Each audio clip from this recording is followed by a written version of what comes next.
السلام علیکم ورحمۃ اللہ وبرکاتہ۔ عزیز دوستو، آپ تماموں کا چینل اسلامک گفتار میں دل کی عمیق گہرائیوں سے خیر مقدم و خوش آمدید۔ دوستو، آج ہم آپ سے اخلاق یعنی کیریکٹر کے متعلق بات کریں گے۔ دوستو، درخت جتنا مضبوط ہوتا ہے، تناور ہوتا ہے، پھلدار ہوتا ہے، لوگ اتنا ہی زیادہ اس درخت سے فائدہ اٹھاتے ہیں۔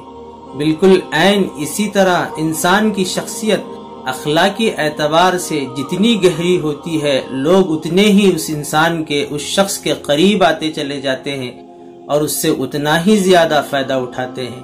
اگر اس شخص کے اندر اخلاق کی کمی ہے، وہ اگر شخص کیریکٹر لیس ہیں، یعنی ہمارے اخلاق بگڑے ہوئے ہیں، یعنی ہمارے اخلاق ضرر رساں ہیں، لوگوں کو فائدہ پہنچانے والے نہیں ہیں، تو لوگ ہم سے قریب آنے کے بجائے دور ہوتے چلے جائیں گے۔ دوستو، ہمارے پیارے نبی صلی اللہ علیہ وسلم اخلاق کے بلند مقام پر فائز تھے۔ دوستو، ہمیں بھی چاہیے کہ ہم اپنے آقا صلی اللہ علیہ وسلم کے نقش قدم پر چل کر بلند اخلاق حاصل کریں اور سب کو ساتھ لے کر چلیں، کسی کو حقیر نہ سمجھیں، اور اگر کوئی غلطی ہم سے سرزد ہو جائے تو اس غلطی کو سدھار لیں، سنوار لیں۔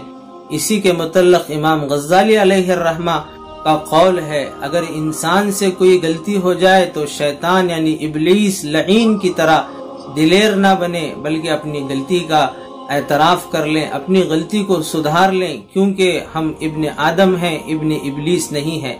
دوستو، جب چائے اور کردار جب گرتے ہیں تو داغ ضرور لگتا ہے۔ دوستو، غصہ ہمیشہ اکیلے آتا ہے مگر ساتھ ساتھ اپنے شخصیت اور اخلاق کو لے کر جاتا ہے۔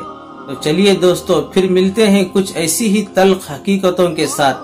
دوستو، اگر آپ کو ہماری یہ ویڈیو ایک کاوش اچھی لگی تو دوسروں تک ضرور شیئر کریں اور اپنی رائے کمنٹ باکس میں ضرور لکھیں، اور ابھی تک آپ نے چینل اسلامک گفتار کو سبسکرائب نہیں کیا ہے تو ضرور سبسکرائب کریں۔ جزاک اللہ خیر۔